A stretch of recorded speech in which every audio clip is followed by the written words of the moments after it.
All right, ready to dive into something that might seem kind of basic at first, but trust me, this is going to get pretty deep, pretty fast.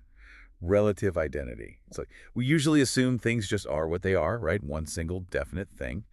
But philosophy loves to mess with those assumptions. It really does. And the source we're looking at today, an article from the Stanford Encyclopedia of Philosophy, goes right to the heart of this idea of relative identity. Can things be the same in one way, but different in another? It sounds kind of paradoxical, right? Totally. Yeah. So to start, let's just make sure we're all clear on like what we usually mean when we talk about identity. You know, the basics. Right. The standard account of identity basically says that a thing is only identical to itself. Like it's a very self-contained kind of relationship. So we're talking about what's often called absolute identity. Exactly. But even with that standard account, things can get a little tricky because to say something is identical to itself, we kind of have to already understand what it means for something to be different from something else. You see the circularity there. I think so. It's like we need to define other before we can define self, right? Precisely. And that's one of the points that relative identity theorists often bring up. They argue that things can be the same in one way, but different in another. And the source uses a really interesting example to illustrate this. A single person being counted as two different passengers on a plane. Right. Like if absolute identity is true, meaning things are only ever identical to themselves, then how can one person be two different things? Seems like a contradiction. Yeah, it really throws a wrench in that simple idea of one thing. So how does relative identity try to resolve this?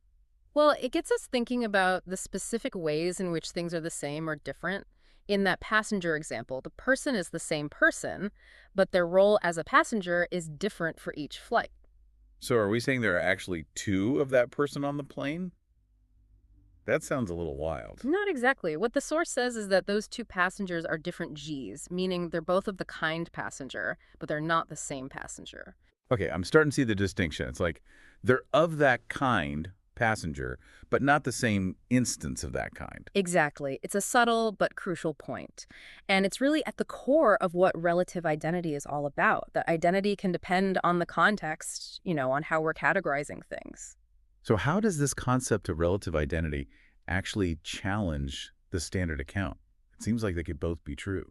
Well, the conflict comes in when you bring in Leibniz'S law. That's a key principle in logic. Right, Leibniz'S law. Mm. It states that if two things are truly identical, then they must share all the same properties. Exactly. And that's where the friction with relative identity comes in. Because if everything has to have all the same properties to be considered identical, well, then this idea of something being the same in one way but different in another, it kind of falls apart.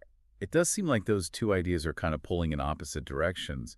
So for relative identity to work, would we need to somehow, I don't know, loosen the grip of Leibniz's law? That's exactly what some philosophers who support relative identity propose.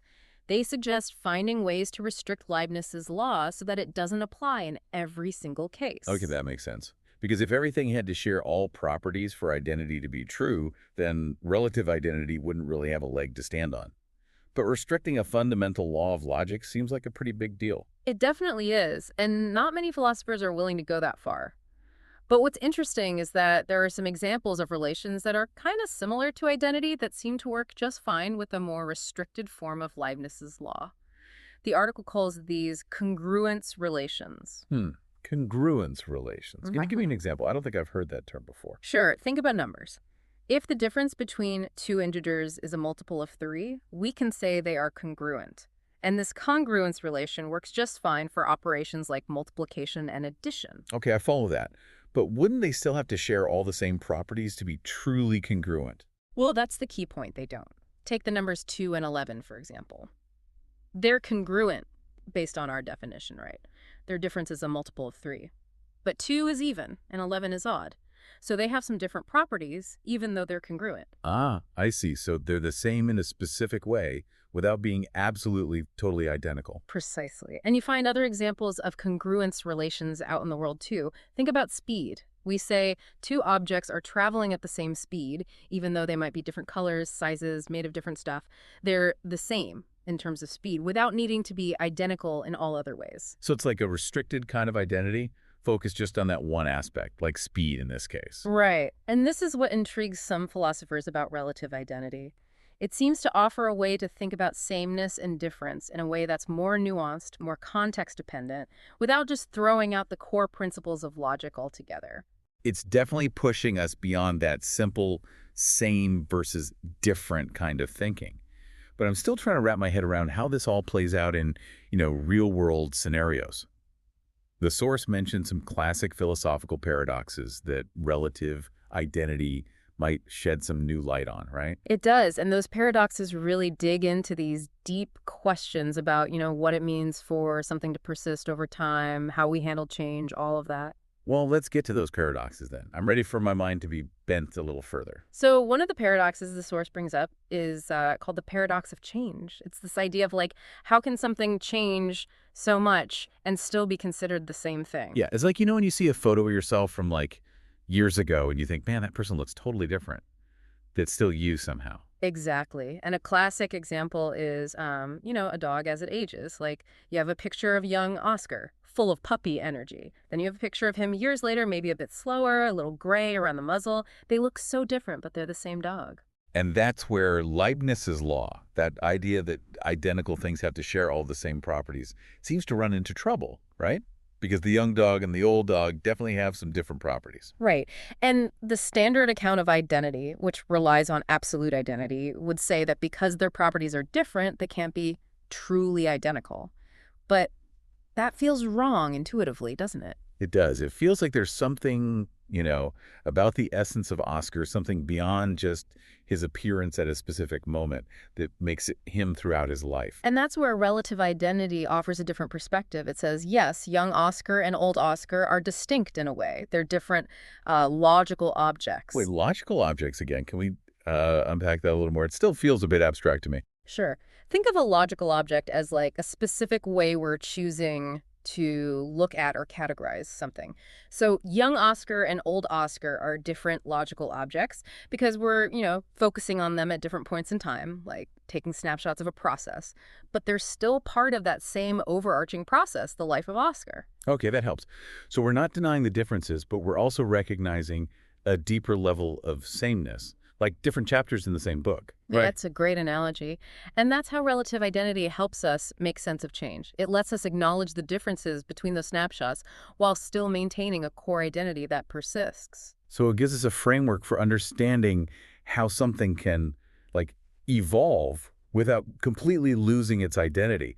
That's really helpful, I think, because change is just, such a fundamental part of our experience in the world. Absolutely. And the paradox of change is just one example of how relative identity can offer a fresh perspective on some of these, classic philosophical puzzles. Okay, well, the source material mentioned a few other paradoxes, right? What's up next? Well, next we have Chrysippus'S paradox, which goes deep into the relationship between parts and wholes. And things get a little tricky here. Right, bring on the trickiness. Let's do it. So picture Oscar again. But this time we're going to introduce the concept of Oscar minus. It's kind of a thought experiment. Picture Oscar right now, but minus his tail. That's Oscar minus. Okay, I'm picturing a slightly shorter, tailless Oscar. Got it. Now, according to that standard account of identity, with its focus on absolute identity, Oscar and Oscar minus are distinct, even right now when Oscar still has his tail. And because identity is absolute, unchanging, they'll always be distinct. I see where this is going. So when Oscar actually does lose his tail, what happens to Oscar minus? Does it suddenly become the same as Oscar? Do we then have like two distinct things in the same space? That's the paradox. It seems logically impossible, right, for two totally separate things to be in the same space. But if we rigidly stick to absolute identity, that's where we end up. So how does relative identity get us out of this mess? Well, relative identity allows us to say that Oscar and Oscar minus are, both present, even after the tail incident. But they're not two separate physical beings. They're distinct in the sense of being different logical objects, but they're physically coincident. So it's like they're two sides of the same coin, different concepts, but they can't really exist apart from each other. Exactly. It's subtle but important. It allows for that conceptual difference, Oscar with a tail versus Oscar without a tail, while still recognizing that they're ultimately part of the same physical entity. That helps. So relative identity gives us a way to talk about, parts and wholes without falling into those logical traps that the standard account seems to create. Right.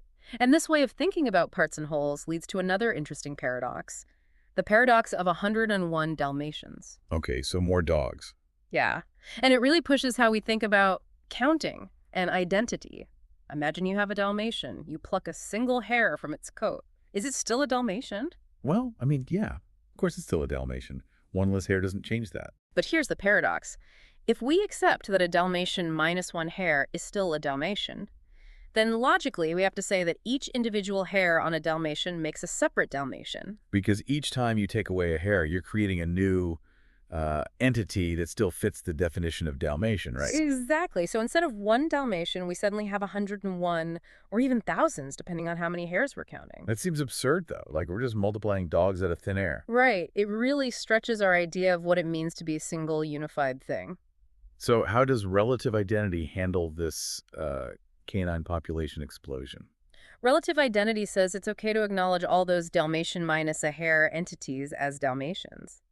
They're all, in a way, distinct logical objects, but they're all part of that same Dalmatian. It's about recognizing different levels of analysis. So like saying a book is made of chapters, but it's still one book. Mhm. Or a body has many cells, but it's still one body. Precisely. Relative identity allows us to hold both ideas, the individuality of the parts and the unity of the whole. Okay, this is making more sense. We're shifting our view, right? Instead of getting stuck on the absolute identity of each tiny part, we're looking at the relationship to the bigger picture. Hmm. And that helps us avoid these, weird paradoxical conclusions. Exactly. And the same kind of thinking can be applied to another classic puzzle, the paradox of constitution. Ah, yes, this one's all about objects and the stuff they're made of, Yeah. right? Like a statue and the clay it's made from. That's the one. Are they the same thing or two separate things? The standard account has a hard time with this.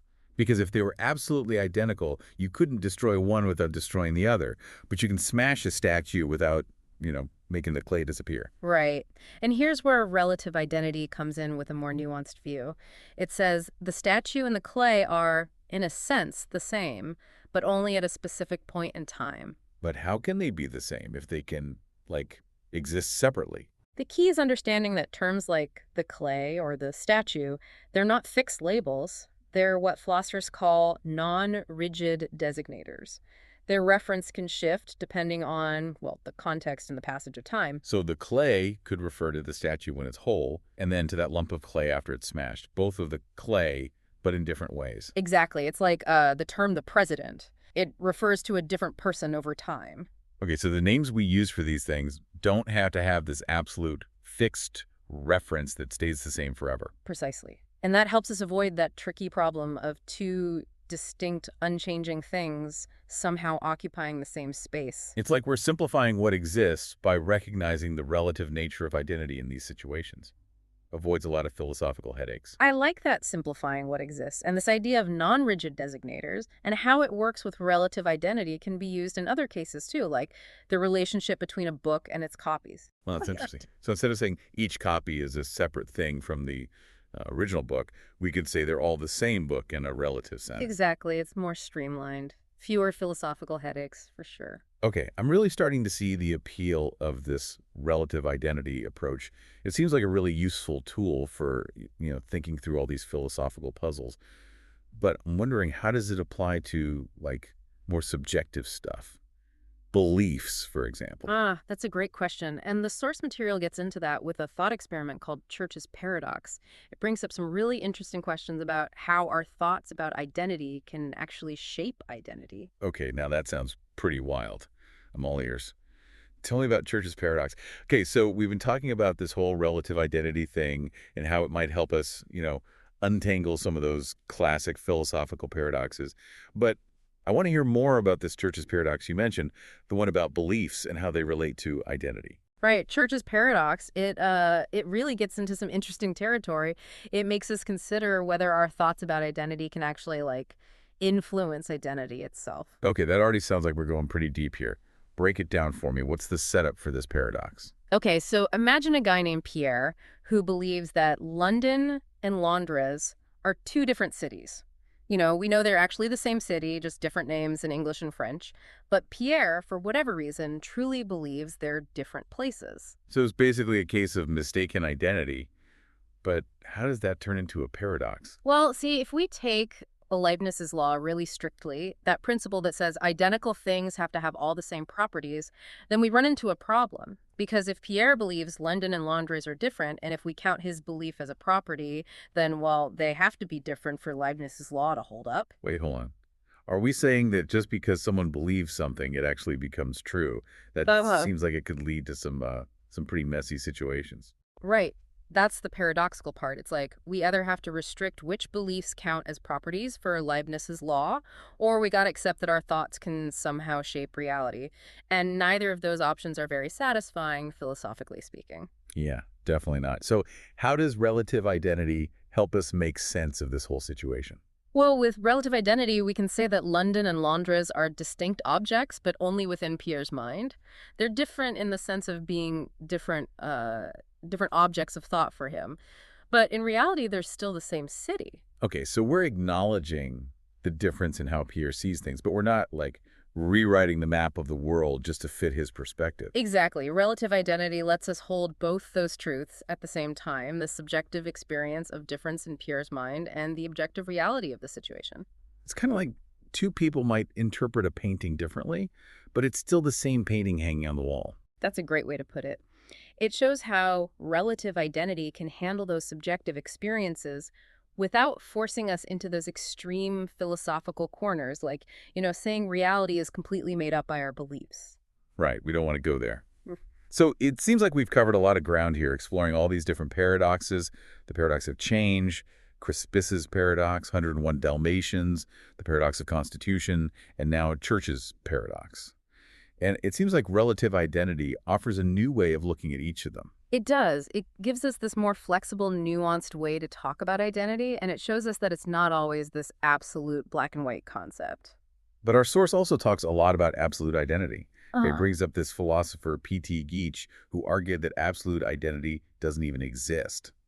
yeah, Geach took a really strong stance on that. He basically said the whole idea of absolute identity is an illusion, a product of, like, the way we use language. Wow, that's a pretty big claim. Yeah, If everything is relative, what does that even mean for the concept of identity? that's what we're going to dig into in this final part of our deep dive. We'll take a look at Geach's arguments, why he was so convinced about this relative view, and then we'll look at some of the counterarguments. Okay, let's hear it then. Convince me that absolute identity is all just a big myth. Well, one of Geach's main points was this idea that whenever we say something about identity, we always need what he called a completing predicate. We can't just say X is identical to Y. We got to say how they're identical. So instead of like, this apple is identical to that apple, we'd say something like, this apple is identical to that apple because they're both fruits, or this apple is identical to that apple because they both grew on the same tree. Right, Yeah. exactly. And Geach argued that needing this completing predicate shows us that identity is always relative to some aspect or characteristic. It's never just this pure context-free sameness. Okay, yeah, I see how that supports relative identity. It's like sameness always depends on how we're looking at things. It's always situated. Right. And Geach took this idea even further, saying that the ideology of a theory shapes how we understand identity. By ideology, he meant the set of concepts and predicates that a theory uses to describe the world. So, like, the way we think about the world, the very language we use, actually influences how we see and define identity. Our tools shape the reality we're measuring. That's exactly it. He was a big believer in what's called linguistic relativity, that idea that language doesn't just mirror reality, it actually helps create it. Okay, so Geach is saying that absolute identity is basically a mirage, a trick of our language and how we categorize stuff. You got it. He believed that anytime we try to talk about absolute identity, we're really just talking about some kind of relative identity in disguise. That's a pretty radical idea. Yeah. But I'm guessing not everyone agreed with him, right? Of course not. This sparked a whole lot of debate, as you can imagine, and there are some strong counter-arguments out there. All right, well, let's hear them. What are some of the challenges to Geach's idea that absolute identity doesn't exist? Well, one big objection is that this linguistic relativity thing doesn't automatically mean absolute identity can't exist.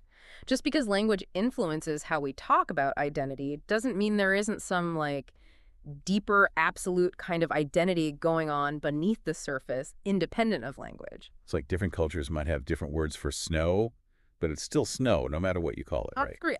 Precisely. And to support that point, Geach's critics often point to a distinction between indiscernibility and identity. Remind me, what's the difference there? They seem pretty similar. Indiscernibility means two things share all their observable properties. They look the same, act the same. As far as we can tell, they're basically twins.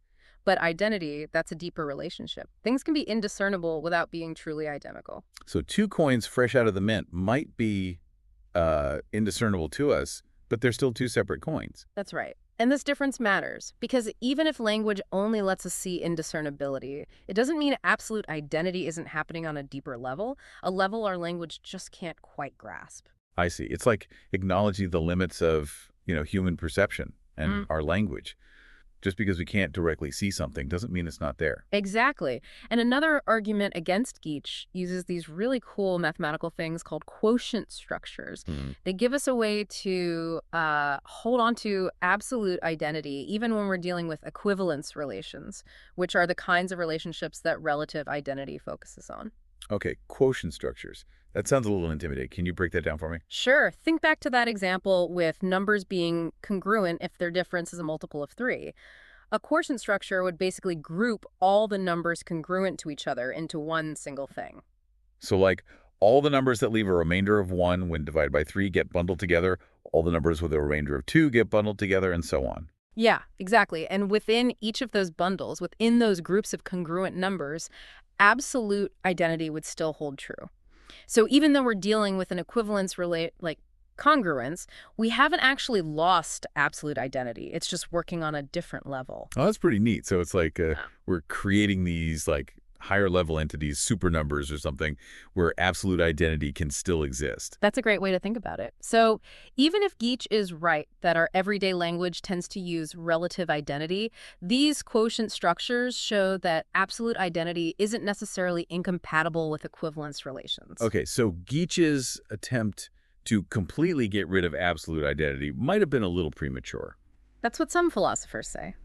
And one last thing to think about is that a shift in ideology, in Geach's sense, doesn't always fully explain our intuition about relative identity. What do you mean by that? Well, think about the paradox of change we discussed. Even if we change the way we talk about young Oscar and old Oscar, describing them as like temporal parts of a larger whole, we still have this intuitive sense that they're the same dog, right? We do. It's like, yeah, we might be using different words, but the underlying relationship, that feeling of continuity, it still feels real. Right. So while language is definitely part of how we think about identity, it might not be the whole story. There might be something deeper going on that points to, the truth of relative identity, even when we try to frame things in terms of absolute identity. This has been a fascinating discussion. I feel like I have a much better understanding of this whole relative identity concept now. But before we wrap up, I'm curious, why should anyone care about this? What are the broader implications of this idea? It's a great question. It might seem very abstract and philosophical, but it actually has some pretty significant consequences for how we think about the world. Like what? Give me some examples. Well, for one, relative identity has big implications for ontology. That's the study of what exists. If identity isn't always absolute, if it can change depending on the context, it really challenges our ideas about the basic building blocks of reality. We're questioning what it even means for something to exist if its identity is fluid and depends on how we look at it, right? Exactly. And these big ontological questions have practical effects, too. Remember those examples, statues and clay, books and copies? Relative identity helps us avoid some unnecessary baggage in those cases. It lets us simplify what we think exists without sacrificing accuracy. Like we're streamlining our ontology, making it more elegant, less clutter. Exactly. And beyond ontology, relative identity impacts how we think about change, how things last over time, and even our own sense of self as we change. It forces us to acknowledge how complex things really are, that things aren't always as fixed and unchanging as we might assume. So it's not just an abstract thought experiment. It actually changes how we see ourselves in a relationship to the world.